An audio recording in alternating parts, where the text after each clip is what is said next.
8 things that you need to know about Den of Wolves. But before we get into the good stuff, huge shout out to the 10 Chambers crew for flying me out to Sweden to play the game early and hang out with some truly incredible people. The passion in that studio is real, and it shows with everything that they're building. Oh, and Vlad, please bring back this mustache.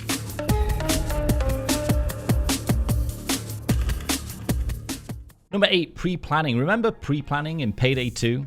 Felt like you were part of a crew, could change the heist up, scoping out the joint, making some decisions before you go in? Well, Den of Wolves is bringing that back, but in a way that feels way more immersive, bigger, and layered. We didn't do actual digital pre-planning in the build we played, but they did do something really cool. They gave us a physical map with paper and markers. The whole thing, we sat down and planned our approach, and it wasn't just about entry points either. We discussed who's doing what, when they're doing it, which way we're going, 360 here. It was all very cool. The devs explained that in the full game, pre-planning is deeply woven into how missions are structured, and it's not just cosmetic. You'll actually have to decide on intel, gather that intel, run side ops, or secure tech to unlock different approaches to the main heist. Think GTA 5, but with more player agency and potential for long-form heists. Honestly, it did make me wonder, could this finally be a 7-day heist? Number 7, the music. You already know Simon Viklund is on the soundtrack, so expectations are high, and he is not disappointing. What blew me away was how he described how adaptive the music will be. We got to hear an early version of a track Simon had been working on for just 2 days, and it was already incredible. Here's the thing, music won't just loop endlessly if your heist drags on. It shifts dynamically into a similar track seamlessly, and these songs are not just heist specific either. Also, if you start in stealth, there's one flow. You get detected, it transitions into like a panic heavy pulse, and then if things settle down, maybe you isolate enemies or re-establish stealth, the music breathes with that moment. Very, very cool. Simon even described the music as having phases, like a living score that knows what you're doing, not just background noise, but part of the storytelling. Number 6, timing isn't everything. Yes, Den of Wolves is set in the year 2097, and that year wasn't picked at random. The devs wanted something that feels technologically believable without going full Blade Runner. But here's the fun part, the game isn't locked to that timeline. What do you mean by that? Enter dives. One of the core concepts of the game's tech, these are consciousness infiltration operations used to bypass AI-resistant security systems, but because they happen in virtual constructs, you could technically dive into any era, so any place, any scenario. That opens the door for a wild narrative variety. Imagine doing a futuristic cyber heist in one mission, and suddenly diving into a noir-style 1940s data vault heist with trench coats and vintage gear. Lore-wise, they have creative license to go anywhere and at any time, and that is exciting. Number 5, dives. Speaking of dives, let's talk more. This is another aspect that makes Den of Wolves stand apart. Ulf explained that players might not expect just how much dives can bend reality. They're not just loading screens, they're part of the mission. The dive is where your character skills meet the unknown. You don't always know what kind of world you're about to land in. Some will be grounded, hacking a network inside a megacorp's mind. Others might be surreal, like infiltrating someone's digital subconscious. This opens gameplay up to an unexpected mechanic, different enemy behavior, maybe even temporary powers or altered physics. These won't just be gimmicks either. The dives are being treated like the game's creative playground, which means no 2 missions may feel the same. Here's what Ulf said about it. What's something that people might not expect in the game? Or might be shocked by when they play it? I think the dives probably will be the thing that people talk about the most. Yeah, that's what we were talking about the most. Yeah. So because it's such a staple sci-fi thriller thing. You go, oh, Inception or Matrix, or people get it fast. It's a fast elevator pitch type of thing. Yeah. But I think for me, the underlying I'm nerdy about cover distance. Oh, okay. And this this kind of thing. Right. So I think combat wise, there's a lot of things seen in this game that's been done before. Yeah. But captured with more precision in a sense where we know that this is why this is playing in that style, or hopefully, So I think just combat wise, hopefully being able to execute on the things you should always be executing on. Interesting, yeah. Which I think a lot of people slip up on. Or if you have somebody that, or a core team that knows, and then you have more developers coming in, younger ones or from other things, fuck it up so fast. Right. It just goes, you know, and you're like, what about that unsaid rule about the little thing that makes it just, and everybody's like, what? That's not important. I removed that part of the code. I thought it was just comments, and you're like, oh. Like, so it's hard to get people to understand things that are unsaid cultural things that you've been honing for years and years and years. Of course. Right. It's not a new thing. Socks only. Okay, bit of a goofy one, but it's real. This game is being developed by people with no shoes on. When you walk into the 10 Chamber studio, no shoes allowed. I'm talking full Scandinavian comfort vibes. You either go in socks or borrow some stylish flip-flops. I managed to heist a pair of GTFO branded slippers on my last day. Pretty sure I got permission. I don't really remember. Oh, but you know, I also had to ask Ulf about this too.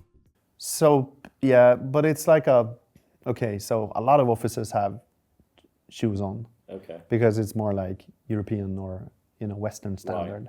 But because of the weather in Sweden, you drag a bunch of shit in. So you have to have like indoor stuff. Yeah. A lot of companies have indoor shit. But then the gaming business, quite a lot of companies have spun out of our original company, Grin, and somehow that thing carried over into those companies. But I wouldn't say like we invented a thing but that's what we used to do, because we had our first office was in my room basically. Right. And so not office, but we used to work there. So when we got a new office, for some reasons, like this is where you take your shoes off. And we didn't think about that. And then over the years, everybody's like, do I have to take my shoes? What? Right. Like, I have to ask, what's the repercussions if someone doesn't take their shoes off? We have to. There's a chat. We kill. No, you can't. We can't. You can't. You wouldn't. You do. Like, No, who would? It's just like, right, okay. Some people say, I'm not taking my shoes off, and then we'll just Okay, then you're not coming in. Yeah. Yeah, well, you are, but for different reasons. but you're gonna fuck shit up. Like so I think it's okay. It's been around a while, huh? We just have to clean after you because you're not civilized. Okay. Consoles. Is Den of Wolves coming to consoles? Huge question. And this being a big one for a lot of people, I'll also let Ulf take this one too. Console, PC, it's going everywhere. We are developing on consoles just to build the game, to see, okay, what problems will we have, and see if we make any choices that won't really run on a console. This is more like system stuff. We sometimes do too much, sometimes we don't do it enough, and we're like, oh, what about the console? But the key thing is, like, we're aiming for early access. Early access is really for a Steam type end user that's ready for that kind of business.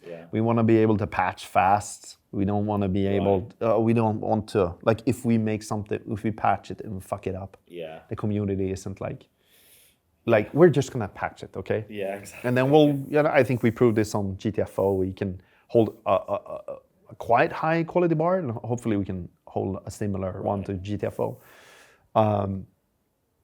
And I think as a console player, I play on console too. What I'm looking for on a console is like, why I have an iPhone? Yeah. I don't want to noodle with fucking settings. Yeah, exactly. I just want to play. Right. So if I want to just relax and play something, console is great Right. because I can do that, Yeah. If I'm playing with friends though, and there's a lot of video and shit involved, I'm usually ending up on PC right now. Right. But like otherwise, console is really nice for like some types of games. Yeah. And just that they have to fucking work. Right. Yeah. Without So fail. yeah. So for me, it's like when we can make. I think there's a big difference in, especially quality, in when it's a PC game and when it's a ready for console game. Right. It's not about we have to port it. It has to be stable enough feature wise. It has to be a certain thing. Course, So I think that's what we're looking at. Yeah. Is the idea to cross play it as well between systems? Yes, I think so. But if that doesn't throw any bones in the machinery, Yeah. Because then patch rates goes. What you like to do is you want to have it in a way where you can patch PC and go, is it working? Right. and then patch console right. if you want to do it properly, or try some balancing.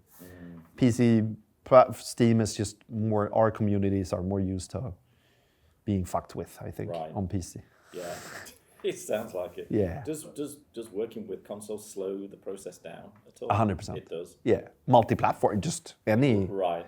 But then it's also higher quality standards, different checks and balances. Makes sense. And that environment is changing. Yeah. But I don't think that's a good thing. No. I think consoles should be like. Number 2, stealth gameplay. Let's circle back to stealth real quick, because this was kind of a key takeaway. We didn't get to do a full test stealth mission, but it's absolutely being built into the game. So I mentioned earlier about the music, that stealth can break and music changes, etc. But a clear point needs to be made that stealth will exist. I'm really excited to see how this mechanic is implemented, given the fact there is potential to have some super high-tech gadgetry to allow some interesting elements that we may have not seen before. What was also made apparent when discussing the dives was that some of the dives may have a stealth element, so you could potentially be in the middle of a blazing gunfight, only to be juxtaposed into a stealth environment dive, sneak around, then drop right back into bullets whooshing by your face right where you left off.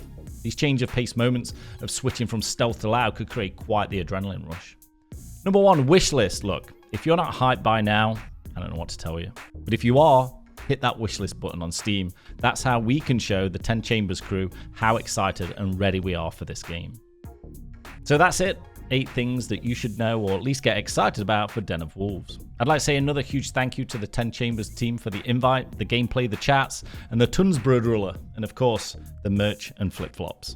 I'll have more content on Den of Wolves as it comes out, but for now, I'll see you in the next one. What are you most excited about with this game? I mean, I'm sure there's being done with it. No, we just can't say that. Yeah, well, I can. My brother from another mother.